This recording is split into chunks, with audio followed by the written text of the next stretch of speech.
Hey everybody, welcome to Random Conversations. I'm Danielle. And I'm Noel. And we're here with another episode for you.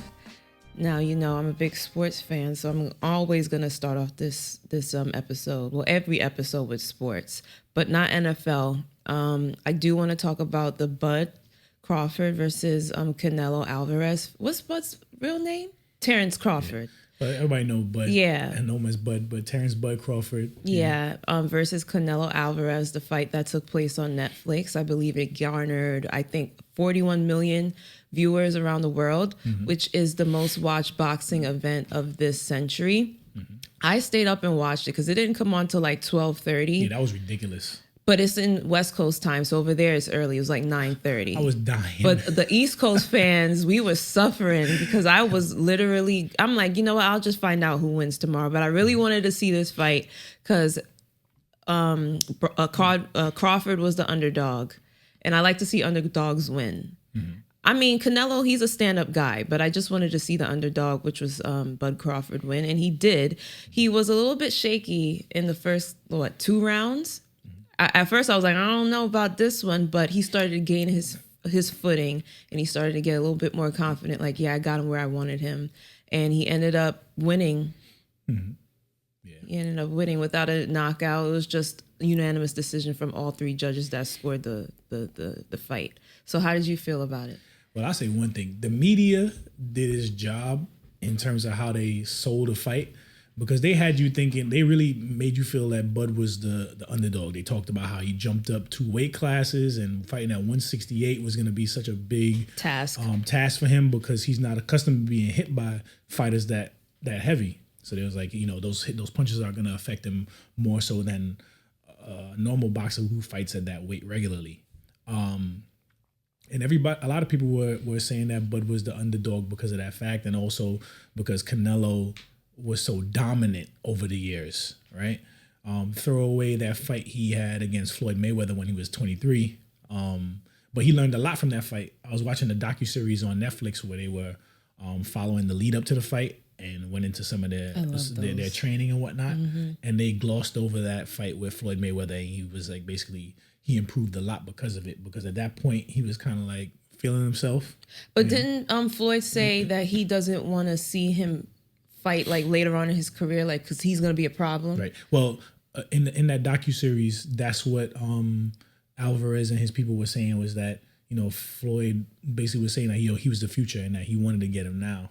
Yeah. He knew that later on he's going to be a problem. Yeah, he's going to be a lot tougher fighter, and he proved that out. He took that loss, and instead of doing like what some boxers do, like after they get a loss, it's like they can't get on the winning track again. He just went back to dominating, right? So he learned his lesson. So Bud Crawford fought a much more polished fighter, you know, a much more seasoned fighter in Alvarez at that point in time when they fought. He ain't find no young boys like Errol Spence and freaking Gervonta. I think the next fight is Gervonta versus, is it Shakur Stevenson?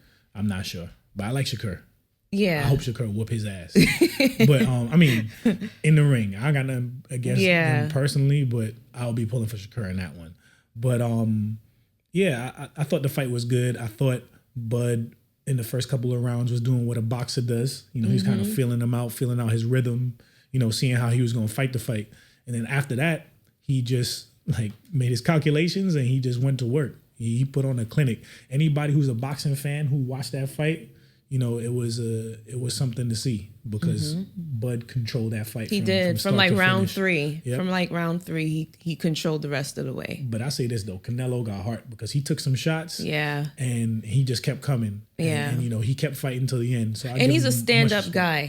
He didn't say anything derogatory or anything to make Bud Crawford look bad in other people's eyes. Like, he was a very stand-up guy.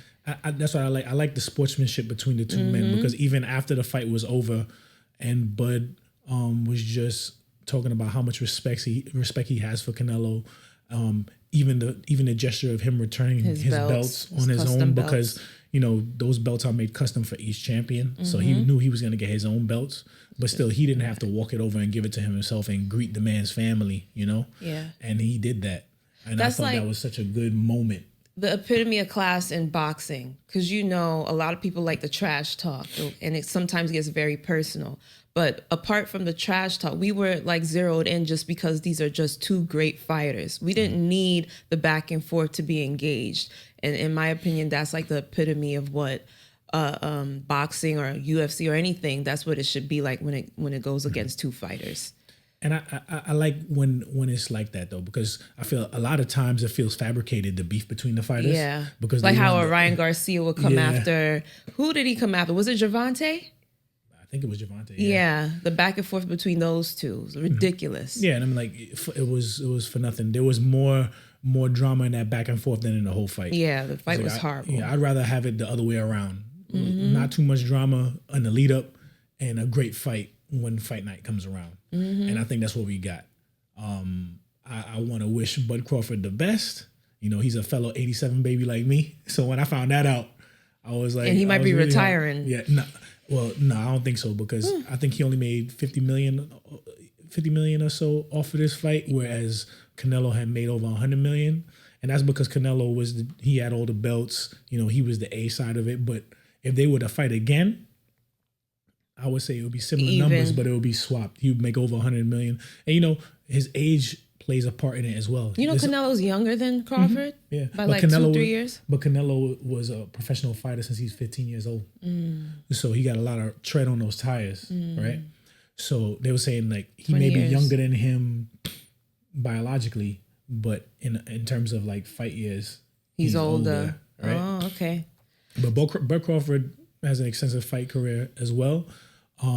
I just want to see him and his family be set for the rest of their life. So if he could get a couple more fights under his belt to where he's making those big mega purses, he got I'll like be happy 6 for him kids too. from what I saw. But it's in Omaha, so the cost of living in Omaha is completely He different. might move out of Omaha. Nah, he 10 toes down in Omaha. He ain't going nowhere. I think he loves it in Omaha. I wonder what and what's not to Omaha's love? like. You know, being rich in Omaha must be crazy. The amount of land he probably has and whatnot. 100 million acres. Like I was looking at Canelo. The best thing to come out of Nebraska. Canelo has his whole estate is in Mexico, right? So you see how far the dollars go in Mexico, because his estate is ridiculous. Sorry, go ahead. He got peacocks and all that stuff. Really? Strolling around his yard. Wow. Yeah, he's rich. His kids is riding their horses on the estate. They learning to ride horses and stuff like that. He's training equestrians. Quick thing. I just found this very random. But did you know his name is not Canelo? Yeah, I know Canelo is cinnamon. Yeah, because of his red hair. Yeah. I just want to throw that out there. Anywho, you had mentioned to me that you think, well, it's like a proposed question. Do you think Floyd Mayweather ruined boxing? I think he ruined boxing because a lot of boxers will duck boxers that they should fight. The fights that we want to see, we don't get because they're afraid to get that blemish on their record. When back in the days, you hear it a lot from other commentators too. Back in the days, some of the best fighters, they kept fighting each other, and they might not be 50-0, but it didn't tarnish their legacy in any way because you're not fighting scrubs. You're going up against the best of the best, right? So I think, like right now, no one's talking about. Didn't he fight everybody that he's supposed to fight? Or are you talking about other boxers? I'm talking about other boxers. Period. Like it takes very long for a lot of these fights to happen. That's the issue with boxing. It's not like with UFC, where UFC you have to fight the top contenders. You can't duck them. It's just the way that it is set up. But the way that boxing is set up, you can pick and choose your opponents. Yeah. So sometimes you don't get it's like when Floyd fought Manny Pacquiao, right? They should have fought like 2-3 years before they actually fought. But they kept dancing around each other, avoiding each other, and then they started. I remember that fight. What? That fight was so lackluster. It was ridiculous. Yeah, Manny all the hype. That's when you had pay-per-view. It was like $60 just to see that fight. And what a waste that was. When we could have got a sensational fight 2 years prior, but they just couldn't.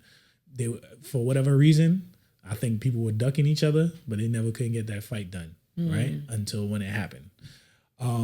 Isn't he fighting Mike Tyson now? That's such a stupid fight. That's a waste of time. This is stuff like that more so than Mayweather that's ruining boxing, because boxing is now looking like a circus. You're taking all these old champions and whatnot and putting them against trying people who who are seasoned boxers and they fight regularly, or you putting two old boxers to fight each other who not even in the same weight class. Like Floyd Mayweather's like 130 pounds, 140 pounds soaking wet. He going up against Mike Tyson, who's 200 pounds. Yeah, that's not going to be a real fight. To me is just a waste of time. There's not going to be a real fight. It's like declawed lions going after each other. Oh, so Jake Paul is fighting Tank Davis. Yeah. Jake Paul is like 6'1", 220 something pounds. Tank Davis is like 5'9", freaking 130 pounds. Like what kind of fight is that? Who wants to see that, right? But it's an exhibition, not a pro fight. It's all exhibitions too. So there's nothing really at stake. I know they're trying to revive the sport of boxing, but doing stuff like this is. I think this Bud Crawford Canelo fight will be the last good fight you see in a while. Because you see, I think Dana White and THQ is getting involved, and that's Dana White could manage out of combat sports. What he did with the UFC, if he could do that with boxing, to where the best have to fight the best, and you can really see who is the best.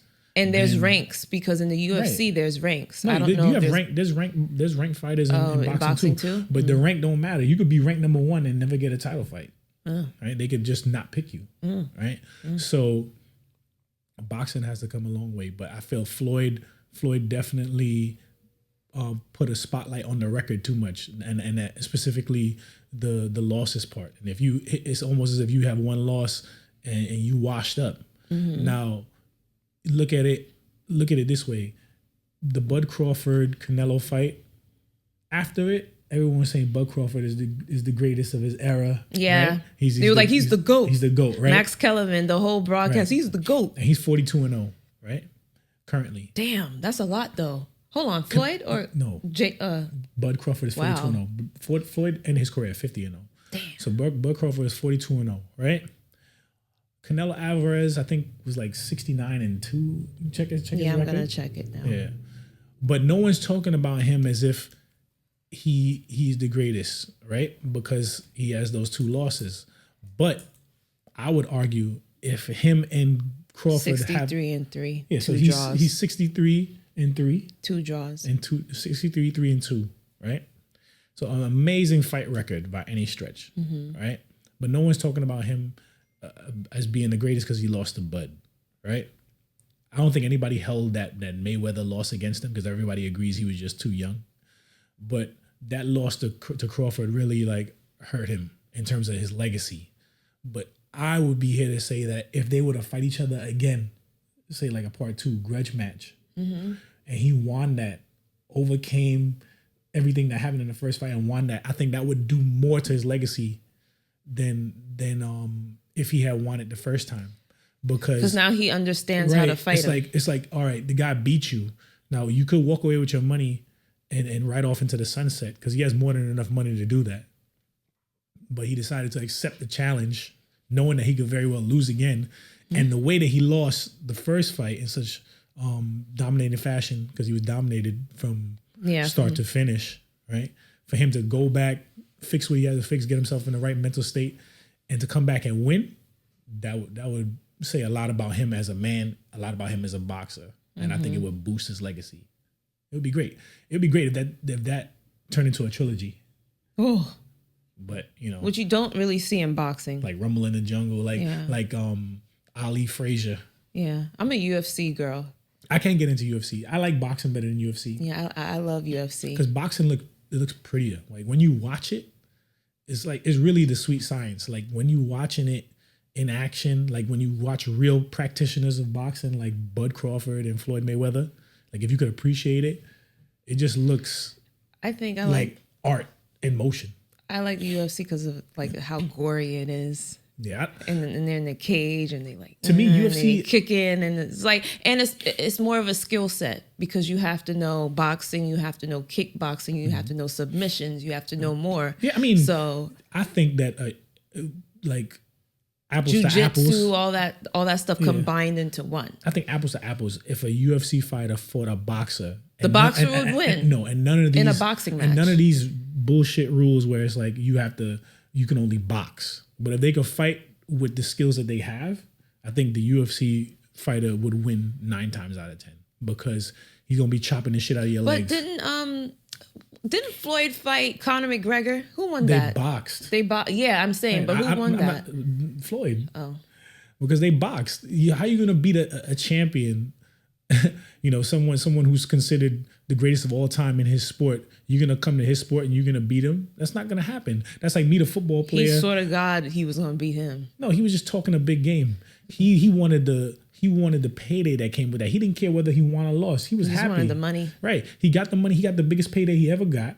And then all of a sudden he switched up. He divorced his wife. He didn't want to fight nobody and he didn't want to fight nobody in freaking UFC no more unless the purse was big enough. Because I think up to that point he was only making about $5 million a fight, right? Where he made like damn near $100 million in one night against Floyd, right? So, but I think Bud Crawford, they tried to pull him into a beef with a UFC fighter because I think the song that he came out to was the song that another UFC fighter comes out to. Oh, was it an original song? I don't know if it was an original song, but it's this other UFC fighter's like entrance song. And Bud was like, oh, okay. Right. But the UFC fighter has texted something derogatory. But Bud is like, I don't think he's gonna be one of those fighters that is gonna jump into the circus. She's still with Conor. He's still married. Is he married to his wife? Yeah, this is the same girl. You sure? It seems like the sport of UFC just keeps evolving because it's like you be dominating 1 minute and then all of a sudden somebody comes in and he does something completely different, whoops you, and then you just can't get back. It's not like boxing where sometimes you might lose, but you'll see certain boxers fight their way back to the mountaintop. It's like in UFC, it's like once you get that loss, I don't know what it is. Yeah. Like it's hard to rebound. There's this one fighter his name is Israel Adesanya. He was on top. Next thing you know, you talking about Stylebender? Yes. The dude, they call him Stylebender. Yeah, now he can't freaking do. He was a champion. He got beat by an old foe, and he never rebounded after that. I think they fought again, and he lost again, and to a South African. But anywho. Straight to the NFL we go. Are we talking about NFL? A little bit. Let's cut that. I don't want to make it too like sports centric. Ain't nothing to talk about. There is. What y'all little like nail biter which y'all eventually lost? What a waste of time that was a great game. Let's not waste the viewers' time with the Little Giants, please. Stop calling them that. That's what they are. I'm gonna keep that. They're not the Little Giants, but if you don't want to talk about them, then fine. Nah, let's talk about the Jets or the Giants after they get their first win. Okay, so next week, tune in. It might be December. Next week, tune in. No, next week. Y'all play the Chiefs. You forgot? The Chiefs are 0-2. We're in the same boat. Okay. We're in the same boat. Sunday Night Football. Anywho, what we also want to get into is AI chatbots potentially replacing human interaction. They're falling in love with the AI chatbot. They're gaining more closeness with an AI chatbot. They feel like they could talk to them instead of an actual human being. So Noel have found this article, and he's going to read a little excerpt from it just to give like a synopsis of what we're about to get into. Yeah, so I found this article from the New Yorker magazine, and in it was saying that a recent report found that 19% of adults in the United States have chatted with an AI romantic partner. Another poll reported that 83% of Gen Zers believe that they could form a deep emotional bond with a chatbot. 80% could imagine marrying one. And 75% felt that relationships with AI companions could fully replace human couplings. Right. So when I read that, it kind of was alarming because at this point in time, we've been seeing stories now where one guy actually asked the AI chatbot to marry him. Right. Another adolescent boy used it to unalived himself, and he was in constant communication with the chatbot. About his feelings, about how he should go about deleting himself and stuff like that, right? So you're seeing a lot more of these stories cropping up. It's being parodied on adult cartoons. What do you think? Do you think that AI chatbots could replace human couplings in the future? Yeah, Why do you think that? Because human interaction is declining. People don't want to talk to other people anymore. So because I don't know if they feel like they're misunderstood by other humans, and they feel like this AI chatbot is a way for them to be understood. But like the social interaction between other humans are declining. They don't want to talk to each other anymore. It's true. And I feel like we live in a society now where sex is devalued. It's not, I don't feel people crave it as much as they used to. And another thing, sorry to cut you off, the percentage of single folks, male and female, is on the rise, and they have no children. Mm-hmm. So who are they going to companionship? I know, like, I'm single, I have a kid though, but I go to my friends, humans, for companionship. Some people are not thinking that way. Some people don't, I guess they have a hard time cultivating friendships. So they use this AI chatbot as a replacement for that. And in talking to the AI chatbots, they develop a deep connection. Eventually they fall in love with the AI chatbot. It's just, I think what it is, people, it's always, I think people haven't really changed much. Right. So, back when we were in high school and stuff like that, people had their cliques. People found, they found their tribe. Their tribes. Right. I feel that now, people are, I don't know, because we always dealt with a degree of bullying. Right. But when we went to school, you got bullied in school, you could go home. And the bullying stopped until you went back to school the next day, because there was no way for people to interact with you outside of in person or calling your direct line, right? Then cell phones came about, and they could instant message you, but it wasn't that bad to a degree. But now everybody has like Instagram and TikTok and stuff like that, so they could be talking crap about you 24/7. Yeah, right. So it creates. Well, we have Facebook. Yeah, but Facebook didn't really become a thing until when we were when I was in college. Yeah, it was in high school and that became a thing. We had MySpace when I was in high school and stuff like that, right? And Skonex. But so it wasn't really like that much in your face, because also you didn't have MySpace and Skonex on your phone, right? You had to go in front of your computer and stuff like that, right? Nowadays you have TikTok, you have Instagram, everything is to your phone. So you're constantly seeing the bullying on your phone. You're also seeing people living their best life, and you're wondering, why not me? So people are becoming depressed. People are starting to isolate themselves, and we can't forget, when we were growing up, people used to always say, TV is programming our children, right? Now, social media is programming our children, and social media is like TV on steroids, because it's constantly hitting you with different things. And you have there's no millions.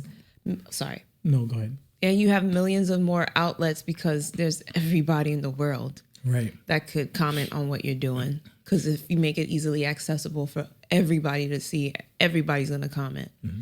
And I saw something where it says that lies spread 6 times faster on social media than the truth than anywhere else, right? Yeah. So so our kids are exposed to this product, and we're not doing anything about it, right? There's certain countries that have banned social media for children under 16 years old, right? I think maybe that might be the way for us to to protect our children, to get our children back into maybe fix society. Because you have kids. But an AI chatbot is harmless. An AI chatbot is harmless. They could use that, and they're going to cultivate a relationship with this AI chatbot. Because to me, like in the job that I do, people come to my office and they complain about their situation. Sometimes I can't do anything about it, but the simple fact that I sat there and listened to them, they've made them feel better. And then they walk out of my office and they're able to continue, with their work day, right? And then I see them in the hallway, and they're pleasant to me. And it's like we connected because I listened to them, right? That's the same thing with the AI chatbot, only the AI chatbot is with you 24/7. Right. So any issues your child might be having, they're going to the AI chatbot. What do you think? What do you think I should have did here? And the AI chatbot is not talking to you like an emotionless robot. It's mimicking concern and feelings, and it's in the voice that it uses is very soothing and calm, so it can bring down your defenses subconsciously, right? And when they have this relationship, like a deep, loving relationship with this AI chatbot, they know they can't have sex with the chatbot. So that is leading into the declination of like sex. Like nobody's having it, because if I'm in a relationship with a chatbot, of course I'm not going to have sex. Well, that's the thing. Sex for this generation, it's not. They don't hold it on a pedestal. They don't hold it at a pedestal like how we used to, right?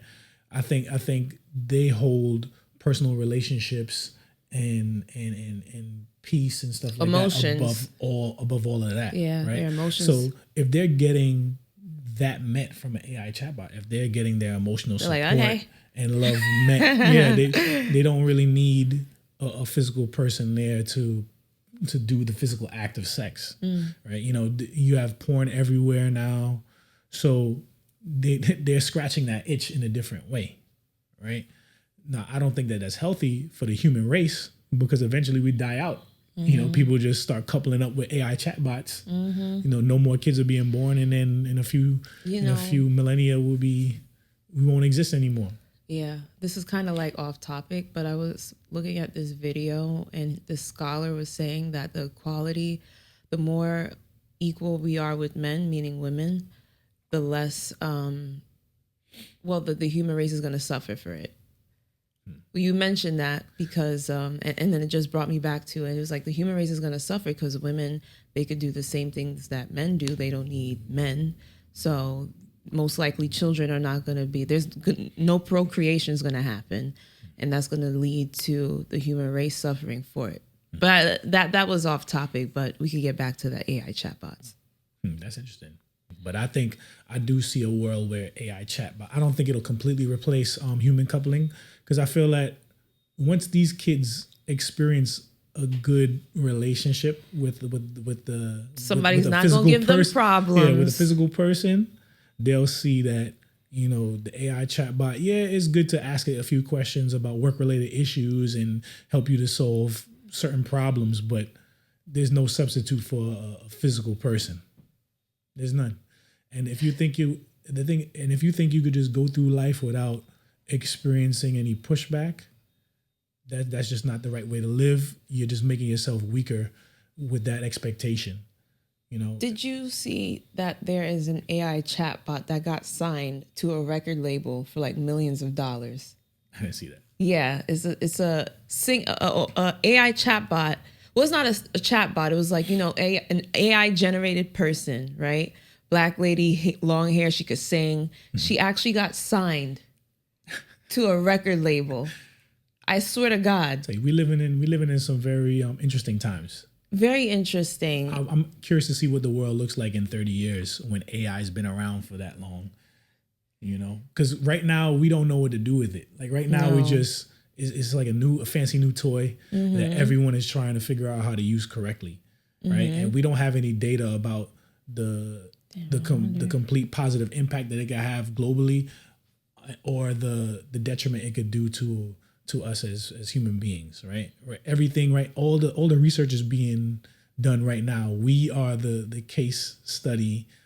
We are in the case study, you know? So 10, 15 years from now, we'll see what effect AI has had on society. But right now, I think we're just throwing darts on the wall and seeing what we hit. So I didn't really want to get into this next topic, but I feel like, you know, we can a little bit, not too in depth. I'm diving in. No, I don't want to. We don't have enough money to get sued and to pay people. So Jimmy Kimmel, who in my opinion is the best late night talk show host right now. I like Craig Ferguson. Craig Ferguson, he's not even around. He was my favorite, is what I'm saying. Jimmy Kimmel is 10 times funnier than Craig Ferguson. Craig Ferguson is funny. Jimmy Kimmel be having me cracking. Jimmy Kimmel, I watch him religiously. Jimmy Kimmel he has some funny skits and stuff like that, like the Handsome Man Club and whatnot. No, not the skits. I'm talking about his monologues. I just don't like how politically charged he is all the time. It's just like that's what makes it very funny. It comes off as preachy. Not preachy, but he's just saying freedom of speech. Yeah, and I freely All right, then you could freely not listen to him. You could freely listen to Craig Ferguson and his old monologues. He's not on TV anymore. Ain't nobody listening to Kimmel right now. Well, not right now, but soon. Been suspended. Listen, he's gonna come back with a platform, and everybody's gonna, including myself, everybody's gonna watch. Everybody, because Jimmy Kimmel is funny. Well, did you see that there was a protest? Okay, they protest outside of ABC. They protest for everything. But this is the first time it's happened. Yeah, because this is the first time someone's been suspended indefinitely. Well, look at what happened to Stephen Colbert. Ain't nobody protesting. Well, they didn't suspend him indefinitely. They just said this is the final season for his show. I know, but they still could protest. They could have protested. Like, I'm pretty sure keep there was him one on the person air. with a little picket sign. No, it was a crowd of people. It actually came up on my Citizens app. He can't go. It came up on my Citizens app. It's cute. It's not. Shut up. Came up on her Citizens app. Yeah, it was a real protest. Yeah, it didn't happen. It was breaking news on CNN. I put on CNN. It was a slow and they news were day. talking. What? It's not a. That dominated the news for at least 2 days after it happened. What are you talking about? Slow news day. And then Jimmy Kimmel, according to reports, went to ABC execs, or I think. Either way, they came to the middle, right? It was Jimmy and his lawyer, ABC execs, trying to make a negotiation as to how to handle the situation, and they didn't agree. Yeah, because they told him that what was it? The president. They had to. The president told he him had to apologize. He had to donate. Make a sizable donation. Yeah. You know, so they basically want him to crawl on his hands and knees. Like, I'm sorry. I'm sorry. In front of the nation. And now they want to make an example out of him. And now Trump, because Trump was on his ass for a very long time saying the talentless Jimmy Kimmel and the ratings are suffering and blah, blah, blah. Yeah, the ratings weren't suffering. They've been going back and forth with each other. But the ratings, because he's just calling him out on his stuff. The ratings for late night television has been going down steadily. It's almost like the NBA. It's neither here nor there. But Jimmy Kimmel, he had a good show. I don't know if it's ever going to come back. It'll come back. I don't know if it's going to be on ABC. I don't know who's going to pick it up. I miss Guillermo, the security guard. But anyway. I used to love watching him on red carpets giving people when alcohol. He goes to like NFL finals, NBA finals, or the Super Bowl, he'll be like, hey, you want a tequila shot? Yeah, or the Oscars. Like, how you going to take that man off of TV? Yeah, and the Oscars too. Well, Guillermo going to be all right. They're going to be all right. You know what I'm saying? I feel like they're going to figure something out. Whether Jimmy Kimmel show lives on YouTube or on ABC. He has 20 million subscribers on YouTube. Exactly. But does he own the YouTube channel? Or that's the thing. I don't think so. I think ABC does. ABC probably owns it. So he should have pulled a Shannon Sharp and made sure that he partnered with ABC with his YouTube channel, but not give them full ownership. Well, we don't know. Maybe he did and we just don't know. We'll see. But if you think they won't reach into the Google space and start to try to control YouTube, you got another thing coming. They already try to control YouTube. We can't say certain words, right? So yeah, we have to say unalive and delete. And uploading videos, they do checks, making sure that what you're putting up is appropriate. And if it's not, your stuff is not getting uploaded. So if you think Jimmy Kimmel could run to YouTube and say whatever he wants to say, and Trump is not gonna try to do something about it. The thing is, Jimmy Kimmel, I watch him. I watch all his monologues weekly. If I don't see it the night before, I check it out on YouTube the day after. This is not even the worst thing he said about Trump or anybody. Right. He didn't really disrespect Kirk Clark. I wouldn't even consider I would never have considered it hate speech. He just basically said that he's not showing the signs of someone who's mourning a close friend. The way that he is characterizing it in the media is that Kirk Clark was his friend to him, and that he was an important person and yada yada yada, and the attention that his death got from the presidency in terms of flying his body in Air Force Two and all of that stuff and receiving the Medal of Freedom posthumously, for a person who was not part of the administration, who was not part of government, it seemed like they were doing too much, right? So. That's what a lot of people had issue with, like flying the flags at half staff. Like, for a YouTube content creator, it just seemed like it was too much. So Jimmy Kimmel pointed out the fact that, he pointed at Trump and said, basically, you don't really care about this person. It was like he was a 4-year-old mourning a goldfish. Because a reporter asked him straight out while they were on the White House grounds, how is he holding up, And he with was the like, whole "Yeah, situation. He sad. said, yes, sad. But I'm my done." ballroom is almost done. Is what the people wanted. Right. So he used that excerpt to say that, He wasn't Trump wasn't really mourning this guy, that he was using it for political capital, right? So, and that's what got him in hot water. And I don't feel that the comments were incendiary. We were like, okay. But apparently, it obviously, it don't matter what you and I think. It matters what the FCC thinks. Right. And there was people talking about boycotting ABC. They're not watching anything related to ABC. The woman who was the star of She-Hulk on Disney Plus, she went on social media and asked that people boycott ABC. And Hulu and all the streaming services. Yeah, I mean, damn. Yo, my kids... they love Disney Plus. Like, where I'm gonna watch Bluey at? Like, it's crazy. I don't know how you're gonna watch Bluey. But my thing is, I don't think ABC. So you boycotting Paramount, you boycotting ABC. You think NBC, CBS, and the rest of them is not gonna follow suit? You just gonna be, They're waiting for Saturday Night Live to see what they're gonna put up. This might be good because it might turn society back to books. We might be listening to the radio again. But on the radio, they're going to be talking on the radio. Weekly radio movies and stuff like that. We're just going to read nonfiction, fiction, mystery novels, crime thrillers, and anyway. I'll start reading the Harry Potter series to my kids again. From books 1 to 7? Yep. Going to be fun. That's a long, that you'd be reading for years. No, not years, probably weeks. Those books are like thick like this. But they're so good. So good. Did you get the ones from that was written in like I have them all. There's versions, like different versions. Because the one that I got, the Goblet of hard. Yeah, the one I got from London. What do you have? The Goblet of Fire. It's Goblet. Goblet? What is it? The Goblet? The Goblet of Fire. A Goblet of Fire. It's like last week when you said what I said. He's a marksman. He's a marksman. It's a marksman. Yeah. Is it marksman? MEN? Marksman. That's how it's pronounced. Marksman. Not marksman. Marksman. I was just pronouncing it the way I read madness. It. No. Listen, I was good with phonics. Anyway. So are you going to boycott Disney? No? You put me on the spot. You don't boycott shit. He didn't boycott Target when all the black folks was like, don't go to Target. He be shopping at Target. I plead the fifth. I'm not even, because I be shopping at Target too. So who am I to judge? Ask me if I'm gonna boycott Disney. You're not. Ask me. No, because you're not. No, just ask me. Are you gonna boycott Disney? I plead the fifth. You said that already.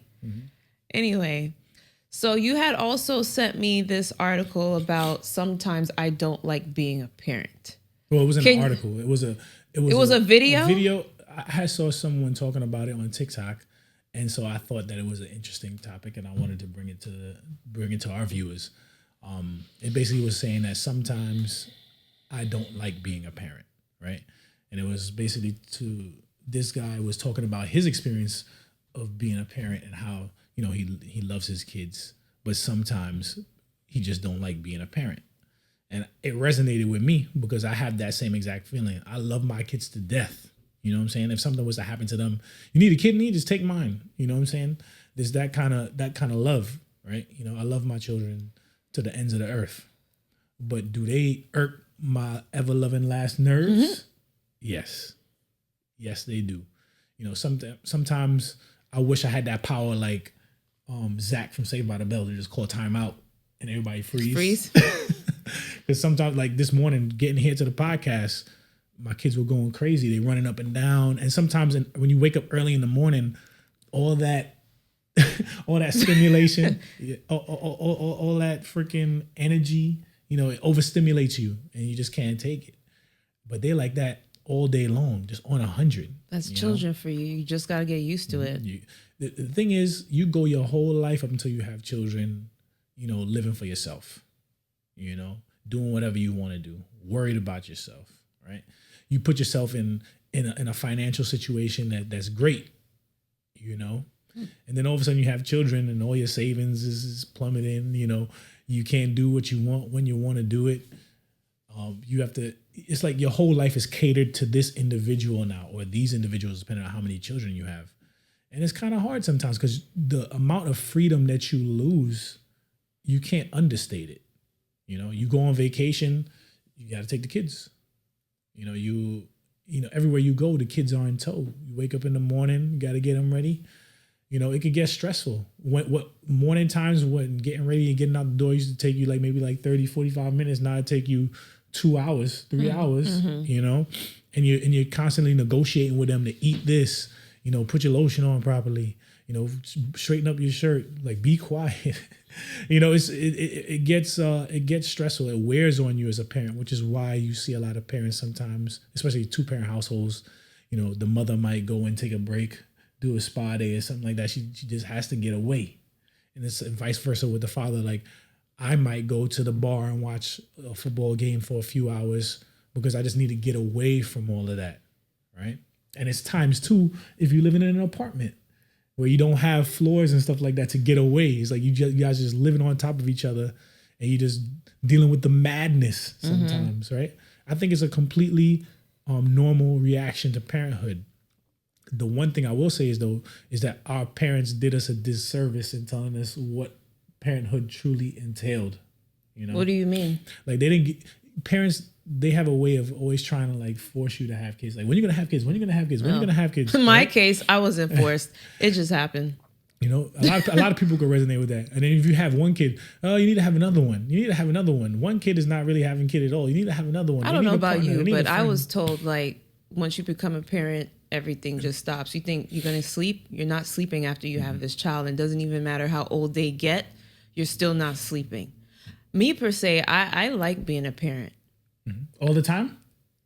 Yeah, I don't know. I just feel like. I definitely heard you. So you never complain when you have to. Of course you complain, but it doesn't mean I don't like it. But that you're taking the whole thing out of context. It's saying that sometimes you'll be put in situations where you don't necessarily like it.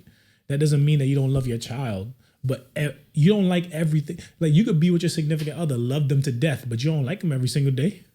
Some days y'all might be beefing and you just don't like them that day. But then tomorrow, everything is all good and y'all like each other again, right? It's the same thing with being a parent. You don't necessarily have to, there's no rule that says that you have to like it all the time. That doesn't mean that you don't do what you have to do. You still have to do what you have to do. I don't know. I like doing my motherly duties. It just makes me feel good. My favorite stage of it makes me feel good. My favorite stage of childhood is oh, like I fed my kid up. today. Like when I fed my kid today. Oh, he's full.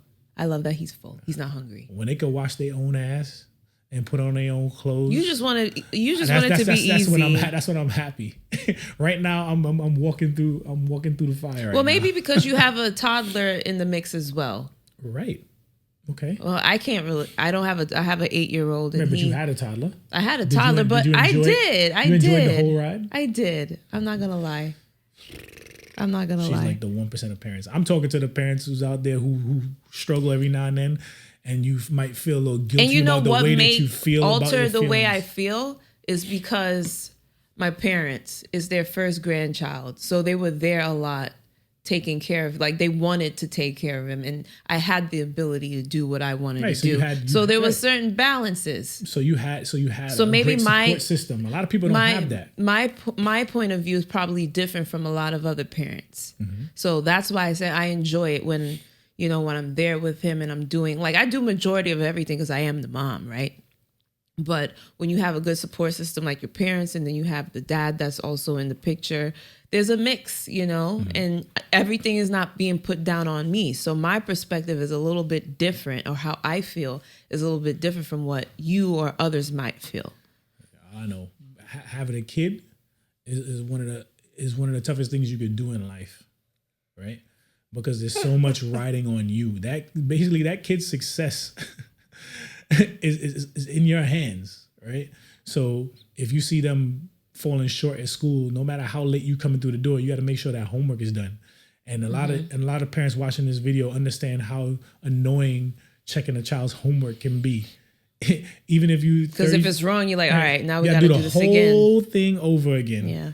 Right. So it don't matter if you're tired. You got to go ahead and make sure that stuff is correct. It doesn't matter that, and then you also have to try to teach it in a way that doesn't, put off the kid to the subject. So you have to have a lot of patience. And to me, I'm one of the people, I'm of the school of thought that teaching is a calling. Not everybody's meant to be a teacher, right? I don't have the patience to go over something 5, 6, 7, 8, 9 times, right? So I might lose my shit, and you're trying constantly, right? You're trying constantly not to lose your shit because you understand that it's a child and they're trying their hardest to get it. It's not like they're willfully trying to piss you off, trying to piss you off and not understand the subject. But you also got to understand at the same time, I'm not a teacher. But so it's those things. You go out, your kid's going crazy. Like we were at a party the other weekend and they were going crazy in a bouncy house, and you just constantly worried that something might happen to Mickey, and then Jack is breaking out because he got allergies and all this stuff. It's like, it's a lot. It's a lot of stuff. The worry never goes away. Even at my big age, my parents still worry about me, so that's never going to go away. I just feel that parents need to do a good job of not only encouraging their children to have children when they get old enough, but also do a good job of giving them a full picture of what parenthood is, that you're not going to be able to go and do what you want to do. You're not going to be able to spend your money the way you want to. Money's going to get tighter because now it has to be allocated for more than just you. It has to be allocated for your children. Especially if you have multiple.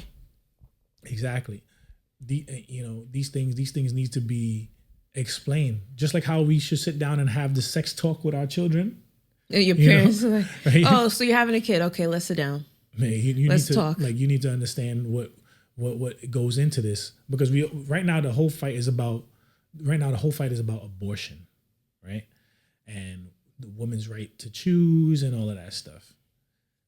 But we need to put more emphasis on when someone gets pregnant, kind of walk them, especially if they're younger, give them a full picture of what parenthood really is, and then let them make an informed decision, right? Before they abort the baby? Not before they make them make whatever decision they want to, because I'm of the opinion that a woman has a right to choose, but I believe that everyone should be making decisions based off of their decisions should be coming from a place of knowledge and understanding, not just and emotion. If they're ready. Right, exactly. So they have to understand the full scope of a thing before you can make a informed decision. So I believe that, parents need to do a good job, because my parents didn't really tell me much, and they still asking me for more kids. I got 3 and they asking me for more real? kids. Yeah. Wow. Everybody is like the run. I feel like they just messing with me at this point. Cause like, they'll see you and be like, yo, so when you guys having the next one? When you guys having the next one? I'm like, are you crazy?